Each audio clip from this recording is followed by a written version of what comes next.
What is a prototype? A prototype is a physical model created during product development to bring design concepts to life. It shows the product's appearance, structure, and functions clearly, helping the team quickly check if the design works well.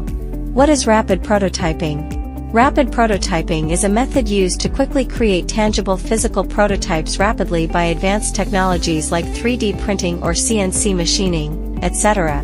Prototypes are usually made in small quantities of 1 to 20 pieces. Prototype is important in product development for several reasons.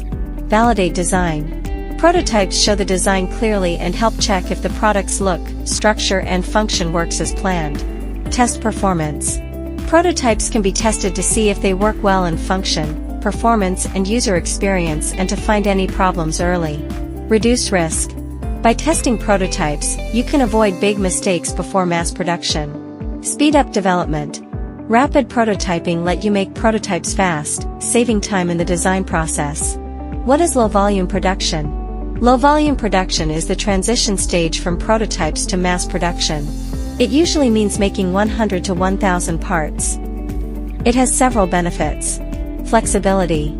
You can easily change the plan based on market needs, design updates, or customer feedback. Cost-effective. It allows you to quickly test the market with a small number of products before deciding to make more. Customization. You can make products tailored to specific customers or niche markets. Risk mitigation. Making fewer products at a time reduces the risk of design flaws and overproduction. At Zintilon, we have a team of experts and engineers who can help you turn your ideas into reality. We offer top-notch manufacturing services from prototype to full-scale production. Our services include CNC machining, sheet metal fabrication, metal casting, rapid tooling. We specialize in making high-quality custom mechanical parts that meet your design requirements. Visit our website for a free quote and bring your ideas to life.